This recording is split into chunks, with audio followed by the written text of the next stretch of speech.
नमस्कार, Himachal Dastak TV live में आप सभी का स्वागत है। पूरा दिन हिमाचल प्रदेश में क्या कुछ खास रहा है, सभी बड़ी खबरों को लेकर आपके साथ हम जुड़ चुके हैं। मुख्यमंत्री सुखविंदर सिंह सुक्खू दिल्ली प्रवास पर थे और वापसी दिल्ली से शिमला लौट आए हैं। आपको बताएंगे कैबिनेट के 5 बड़े एजेंडे कि कैबिनेट में कौन से बड़े एजेंडे जो है वो जा रहे हैं। इसके अलावा आपको प्रदेश की और भी कई खबरें बताएंगे, लेकिन कांगड़ा को आज बड़ी सौगात मिली है। मुख्यमंत्री सुखविंदर सिंह सुक्खू ने आज टांडा मेडिकल कॉलेज में रोबोटिक सर्जरी की शुरुआत जो है वो मोहाली से इंटरनेशनल एयरपोर्ट से वर्चुअली की। दरअसल मौसम खराब होने के कारण वह कांगड़ा नहीं पहुंच पाए। आज उन्होंने दिल्ली से कांगड़ा पहुंचना था, लेकिन मौसम बाधा बन गया। इसलिए मुख्यमंत्री सुखविंदर सिंह सुक्खू ने मोहाली एयरपोर्ट से ही टांडा में रोबोटिक सर्जरी का शुभारंभ किया। उनके साथ शाहपुर से कांग्रेस विधायक केवल सिंह पठानिया भी इस दौरान जो है वो मौजूद रहे। सीएम सुक्खू बोले कि मेडिकल की तरफ सरकार का खासा ध्यान है। पैट स्कैन मशीन के लिए 30 करोड़ रुपए जो है वो स्वीकृत कर दिए टांडा के लिए, और चमियाना और टांडा के लिए जो है वो डीएससी भी स्वीकृत किए गए हैं। अब आपको बताते हैं कि मंत्रिमंडल के एजेंडे में कौन से ऐसे बड़े एजेंडे हैं वो जो जाने वाले हैं, जिन पर चर्चा संभव है। कैबिनेट में सबसे बड़ा जो मुद्दा है वो स्वास्थ्य को लेकर सरकार जो है वो बड़ा ऐलान करेगी कि स्वास्थ्य विभाग में नई भर्तियों को लेकर के जितने भी मेडिकल कॉलेज हैं उनमें जो है वो डिपार्टमेंट ऑफ इमरजेंसी डिपार्टमेंट को चलाने के लिए सरकार स्पेशल डॉक्टरों की पोस्टें क्रिएट करेगी। अब इसके बाद आईजीएमसी और जो हमीरपुर मेडिकल कॉलेज हैं वहां पर भी सीएम ने ऐलान कर दिया है रोबोटिक सर्जरी शुरू की जाएगी। उसके बाद चंबा और सिरमौर में भी जो रोबोटिक सर्जरी है उसकी मशीनें लगेगी। ये आज सीएम ने ऐलान किया है। डॉक्टरों और जो डॉक्टरों के, ये भी सीएम ने बड़ी बात कही है कि डॉक्टरों के और नए पद जो है वो सरकार सृजित करेगी। ये भी सीएम ने ऐलान कर दिया है। इसके अलावा बात बताएं आपको, कैबिनेट में कांगड़ा एयरपोर्ट का विस्तारीकरण का मुद्दा जो है वो जा रहा है। वहीं पैराग्लाइडिंग पायलट्स की जो ट्रेनिंग है और जो उड़ान से संबंधित जो रूल्स हैं वो भी उसमें जा रहे हैं। हालांकि चर्चा उसमें होगी, जो है वो उस पर फैसला लेना कैबिनेट का अधिकार है, लेकिन चर्चा के लिए जैसे जो चीजें हैं ये जा रही है। इसके अलावा प्रदेश में 4300 करोड़ का नुकसान हो चुका है, 380 लोगों की जान गई है, और ऐसे में जो कैबिनेट बैठक है इसमें जो है वो जो ये आपदा प्रभावित लोग हैं उनके लिए जो स्पेशल एक पैकेज लाने की बात सरकार पहले से ही कह रही है। अब देखना पड़ेगा क्योंकि अभी मानसून समाप्त नहीं हुआ है। ऐसे में जो चर्चा है वो की जा सकती है कि कितना करोड़ जो है वो इनके लिए स्पेशल पैकेज लाना है। 2023 की बात करें तो उस वक्त 4500 करोड़ का जो पैकेज है वो लाया गया था। तो ऐसे में स्वाभाविक है जो इस बार है, इस बार भी आपदा प्रभावितों के लिए सरकार विशेष जो पैकेज है वो लेकर के आएगी। दूसरी बड़ी खबर, हिमाचल में अब गाड़ी रखने वाले ज्यादा जमीन समेत 6 माह से राशन न लेने वालों को सस्ते राशन से बाहर किया जाएगा। केंद्र सरकार ने इसके लिए जो तैयारियां हैं वो शुरू कर दी है। केंद्र ने इसके लिए हिमाचल प्रदेश को भी करीब 5 लाख से अधिक संदेह वाले लोग हैं उनकी एक लिस्ट भेजकर इनकी जांच करने के निर्देश दिए हैं। जानकारी के अनुसार खाद्य आपूर्ति विभाग व ग्रामीण विकास विभाग को जांच का जिम्मा सौंपा गया है। जांच के बाद इसकी रिपोर्ट बनाकर केंद्र को भेजी जाएगी। यदि जांच के दौरान संबंधित लोगों के पास गाड़ी, अधिक जमीन, पक्का मकान होगा, वह 6 माह से अधिक जो है वो समय से राशन नहीं लिया होगा, तो उन्हें राष्ट्रीय खाद्य सुरक्षा अधिनियम से बाहर कर दिया जाएगा। इसमें खाद्य आपूर्ति विभाग को 4 कैटेगरी का जो जिम्मा है वो सौंपा गया है, जिसमें 6 माह से राशन न लेने वाले, 2 जगह से राशन ले रहे लोगों को, 4 पहिया गाड़ी वाले और जो टैक्स देने वाले जो है उनकी सूची है। इसके अलावा ग्रामीण विकास विभाग की बात करें तो अधिक जमीन वालों और जो पक्के मकान वालों की जो सूची है वो उनको सौंप दी गई है। दोनों विभाग अब जो है वो लिस्ट बनाएंगे और केंद्र को फिर से वापसी भेजेंगे, जिसमें अपात्र लोगों को जो है वो बाहर कर दिया जाएगा। यानी जो गरीब लोग हैं जिनको फ्री राशन मिलना चाहिए, सस्ता राशन मिलना चाहिए, उन्हीं को मिले। इसलिए अब ऐसे लोग जो सर्वगुण संपन्न हैं, जिनके पास पैसा है, गाड़ी है, अच्छे पक्के मकान है, उनको अब इससे बाहर किया जाएगा।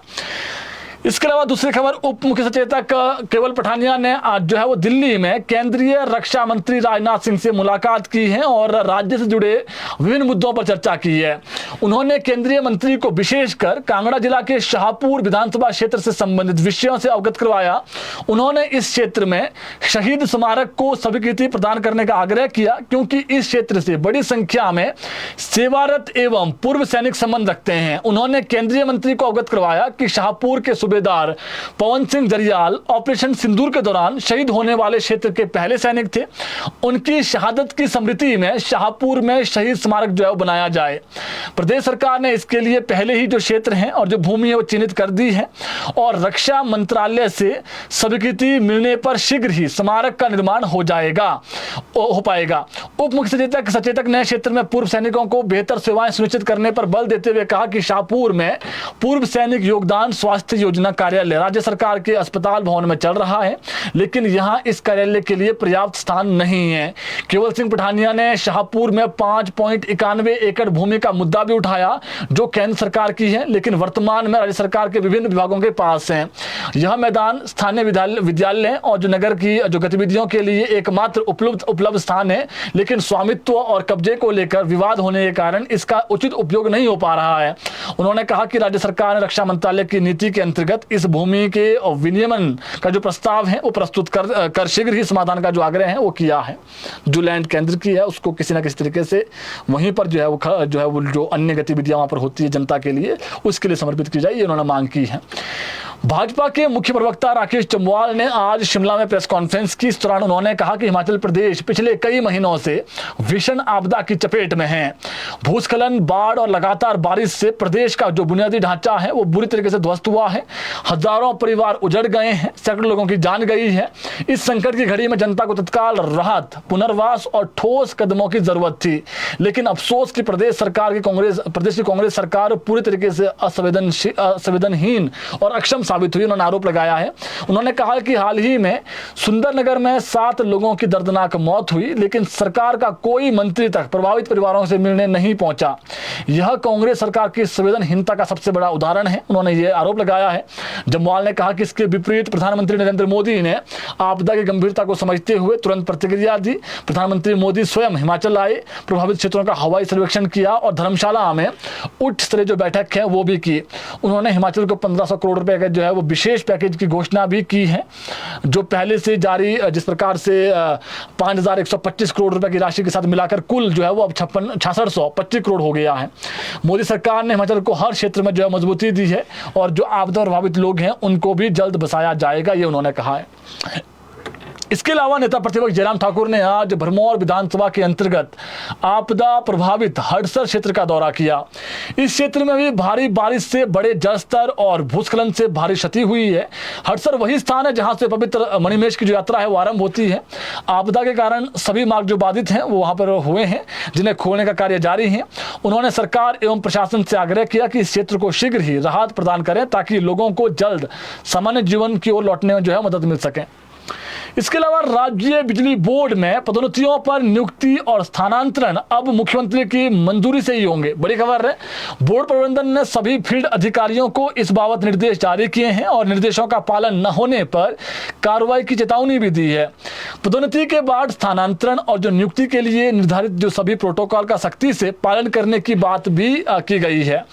प्रबंधन ने 26 दिसंबर 2023 के एक पत्र का हवाला दिया, जिसमें यह स्पष्ट किया गया है कि इन आदेशों के लिए मुख्यमंत्री से पूर्व अनुमोदन प्राप्त करना ही अनिवार्य है। इसके बावजूद कुछ विभागीय पदोन्नति समितियों के निर्णय के बाद बिना अनुमोदन के स्थानांतरण और नियुक्ति आदेश जारी हो रहे थे। अब बोर्ड ने निर्देशों का कड़ाई से पालन सुनिश्चित करने के लिए एक नया पत्र जारी किया है, जिसमें किसी भी प्रकार के जो विवरण जो है वो कह सकते हैं आप बर्दाश्त नहीं की जाएगी। बीच में चेतावनी भी दी गई है। कर्मचारी यूनियन ने इस सेवा नियमों के खिलाफ बताते हुए विरोध किया है। यूनियन ने 15 सितंबर को बैठक बुलाकर आगामी रणनीति पर चर्चा करने का निर्णय लिया है।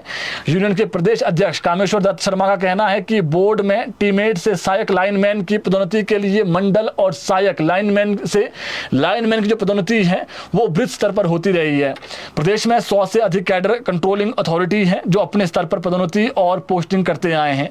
उनका कहना है कि बोर्ड के नए निर्देश सेवा नियमों के विपरीत हैं और इससे पदोन्नति में अनावश्यक देरी होगी और साथ ही मुख्यमंत्री कार्यालय में गैर जरूरी जो कार्य है वो भी बढ़ेगा।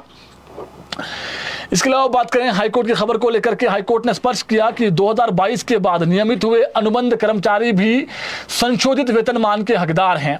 अदालत ने सरकार के उस आदेश को रद्द कर दिया है जिसमें याचिकाकर्ता के दावे को इस आधार पर खारिज कर दिया गया कि उन्होंने 30 सितंबर 2021 तक 2 साल की अनुबंध सेवा पूरी नहीं की थी।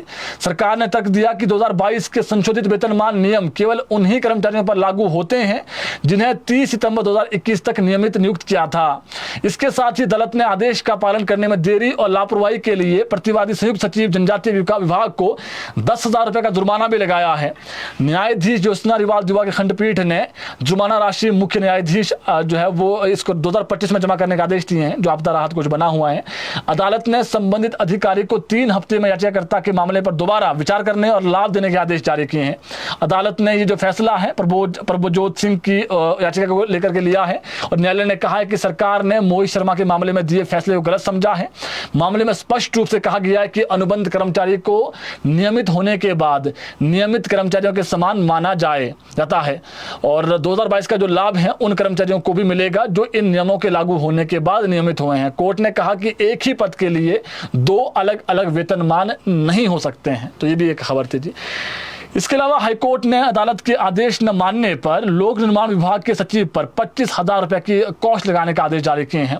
कोर्ट ने उक्त अधिकारी को अदालती आदेशों के बावजूद प्रार्थी राकेश कुमार की अनुकंपा आधार पर नियुक्ति न देने पर यह कॉस्ट लगाई है। न्यायाधीश अजय मोहन गोयल ने यह आदेश जारी करते हुए कहा कि बार बार समय देने के बावजूद अदालती आदेशों की अनुपालना न करना प्रतिवादियों के उदासीन रवैये को दर्शाता है। हालांकि कोर्ट ने महाधिवक्ता के अनुरोध पर अनुपालन हल्फनामा दाखिल करने के लिए 2 सप्ताह का जो अतिरिक्त समय है वो दिया है और दोषी अधिकारी लोक निर्माण विभाग के सचिव को 25,000 रुपए की जो कॉस्ट है वो भुगतान के आदेश दिए हैं।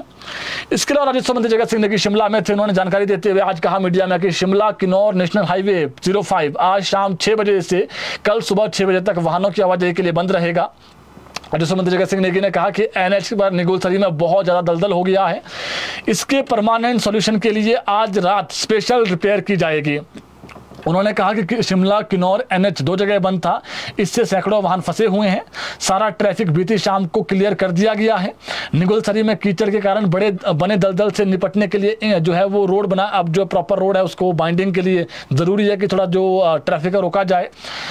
बता दें आपको, दरअसल निगुलसरी में जो है वो वहाँ पर बीते 3 महीने के दौरान बार बार लैंडस्लाइड और बड़ी बड़ी जो चट्टानें हैं वो गिरने से यातायात प्रभावित हो रहा है। इससे स्थानीय लोगों के साथ किन्नौर जाने वाले जो टूरिस्ट हैं और जो सेब ढुलाई में जो लगे सैकड़ों वाहन हैं, ट्रांसपोर्टर हैं, वो परेशान हो रहे हैं। इससे किन्नौर जिला में सेब और जो मटर की फसलें हैं उस पर संकट आ गया था। इसलिए ज़रूरी है कि प्रॉपर जो है वो एक बार रोक दिया जाए ट्रैफिक को, फिर जो पूरी रात है वो काम किया जाए, क्योंकि ट्रैफिक चलने से जो है वो दिक्कतें आ रही है, फिर काम कर रही है मशीनें, फिर बाद में जो है वो वाहन छोड़े जा रहे हैं। तो एक बार प्रॉपर जो है वो उसकी जो बाइंडिंग है थोड़ा सा खोला जाए रोड को, ताकि जो लोग हैं उनकी जान को भी खतरा ना हो। इसके अलावा HPU ने BEd द्वितीय सेमेस्टर का जो परीक्षा परिणाम है वो घोषित कर दिया है। परीक्षा परिणाम 97.99% रहा। इसके अलावा विश्वविद्यालय के centre for distance education and online learning के अंतर्गत BEd प्रथम वर्ष का जो परीक्षा परिणाम है वो 98.41% रहा है। विश्वविद्यालय ने MA के विभिन्न कोर्सेज की परीक्षाओं के परिणाम भी घोषित किए। विश्वविद्यालय की वेबसाइट पर जाकर अपने लॉगिन ID के माध्यम से आप अपना जो रिजल्ट है वो देख सकते हैं जी। याद की खबर है। इसके अलावा शायर उत्सव के उपलक्ष्य पर 16 सितंबर को भोरंज उपमंडल में स्थानीय अवकाश रहेगा। इस संबंध में DC अमरजीत ने इसका आदेश जारी कर दिए हैं। दरअसल जिला स्तर पर हर वर्ष 2 स्थानीय अवकाश घोषित होते हैं हमीरपुर में। जिला हमीरपुर में इस वर्ष 4 उपमंडलों हमीरपुर, सुजानपुर, बड़सर, नदौन में 13 जनवरी को लोहड़ी पर स्थानीय अवकाश रखा गया था, जबकि भोरंज उपमंडल में लोहड़ी के बजाय जो है वो अब सितंबर में छुट्टी रखी गई है। इसके अलावा जो है वो सभी उपमंडलों में 22 अक्टूबर को भी गोवर्धन पूजा के अवसर पर स्थानीय अवकाश रहेगा।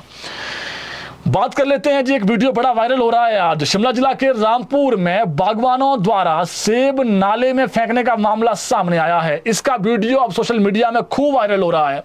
यह सेब शिमला जिला के ननखड़ी की ग्राम पंचायत वहां पर एक शिला गांव के देवराज हैं जी, शिला रमेश और जो अमित है, बताए जा रहे 2-3 लोग हैं, इन्होंने जो है वो सेब फेंका है। बागवानों का आरोप है कि सरकारी उपक्रम जो HPMC द्वारा जो C ग्रेड का सेब है वो नहीं खरीदा जा रहा है, सेब नाले में फेंकना पड़ रहा है मजबूरन। आंदोलन। स्थानीय बागवान लंबे समय से एचपीएमसी से खरीद केंद्र खोलने की मांग कर रहे हैं ताकि बागवान अपना सेब एचपीएमसी को दे सकें। ग्राम पंचायत अडूर के प्रधान पिंकू ने एचपीएमसी से जल्द खरीद केंद्र खोलने की मांग की है। ऐसा नहीं करने पर उन्होंने सड़कों पर उतरकर सरकार के खिलाफ मोर्चा खोलने का ऐलान कर दिया। उन्होंने बताया कि क्षेत्र के बागवान पहले ही कुदरत की मार झेल रहे हैं, भारी बारिश से सड़कें बंद हैं और जैसे तैसे सड़कें खुल रही है। ऐसे में जरूरी है कि जो सी ग्रेड का सेब है वो भी एचपीएमसी लें।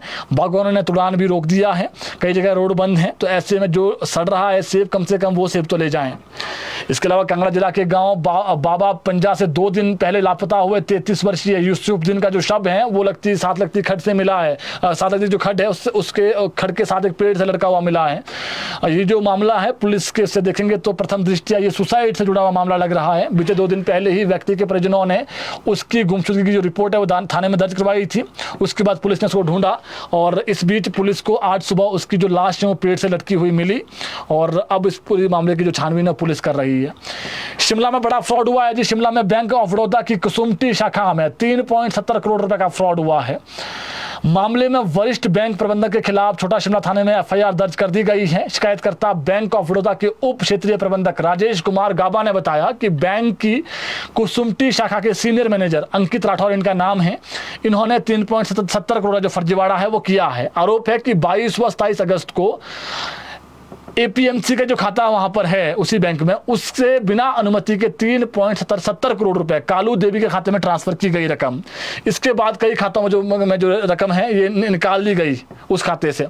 वर्तमान में अब एपीएमसी के खाते में सिर्फ 90 लाख रुपए बचे हुए हैं जिसे अब फ्रीज कर दिया गया है। बैंक मैनेजर अंकित राठौर ने पुलिस से पूछताछ में अपना जुर्म कबूल कर दिया है। उसने माना कि कुछ अज्ञात लोगों की मदद से उसने निजी फायदे के लिए धोखाधड़ी की है और पुलिस ने मामला दर्ज कर जांच शुरू कर दी है। तो आप सोचिए जी, अब जब बैंक में ऐसा होना लग जाए किसी के बैंक से 3.70 करोड़ खुद ही उठा रहे जो बैंक के कर्मचारी बैंक का अधिकारी है, तो ये सच में सोचने वाली बात है। इसके अलावा किन्नौर के सांगला बस स्टैंड में आज सुबह सड़क का एक हिस्सा धंस गया। इससे सड़क किनारे खड़ा एक ट्रक हवा में लटक गया। कुछ देर बाद क्रेन और जेसीबी के माध्यम से जो है वो गनीमत रही कि लटका हुआ था और फिर उसको निकाल दिया गया, वरना उस जो ट्रक है वो नीचे गिर जाता तो फिर सारा ही लॉस में होना था। मौसम की बात करें तो प्रदेश में मौसम खराब बना हुआ है और मौसम विभाग ने अगले 72 घंटे तक भारी बारिश का येलो अलर्ट जारी किया है। आज रात को भी ऊना, हमीरपुर, बिलासपुर, सोलन और सिरमौर जिला में चेतावनी दी गई है और जबकि कल और परसों की बात करें तो इन जिलों के अलावा चंबा, कांगड़ा, कुल्लू, मंडी और शिमला में भी भारी बारिश का येलो अलर्ट है।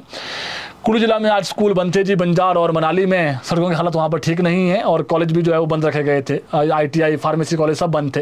हालांकि कल स्कूल कहीं पर बंद नहीं है जो अभी तक की सूचना है। इसके बाद कोई ऑर्डर आएगा तो अलग बात है, लेकिन बात यही है कि मौसम कल भी खराब है, परसों भी खराब है, यानी 2 दिन अगले दिन फिर मौसम खराब है। लगभग 9-10 अगर आप लाहौल स्पीति, किन्नौर को छोड़ दें तो बाकी सभी जिलों में जो है वो हल्की हल्की बारिश होने का पूर्वानुमान है। कुछ स्थानों पर भयंकर बारिश भी हो सकती है, जैसे आज सुबह धर्मशाला, कांगड़ा में बहुत तेज बारिश हुई है। हालांकि शिमला में आज बारिश बूंदाबांदी हुई है, अधिक बारिश नहीं हुई है, यानी रुका हुआ है मौसम शिमला जिला की बात करें तो, लेकिन कांगड़ा जिला में बारिश हुई है। तो ऐसे में अगले 2 दिन भी जो है वो जो मानसून है थोड़ा सा एक्टिव रहेगा और एक्टिव रहने से जो 2 दिन बारिश है वो रहेगी जी प्रदेश में। तो 2 दिन अभी मानसून थोड़ा सा सक्रिय रहेगा, तो मौसम अगले 2 दिन भी खराब है। जो हमारे पास महत्वपूर्ण खबरें थी आप तक हमने पहुंचा दी है। इस बुलेटिन को शेयर करिए ताकि और लोगों तक भी अपडेट पहुंच सकें। फिलहाल अभी के लिए इतना ही, इजाजत दीजिए, धन्यवाद।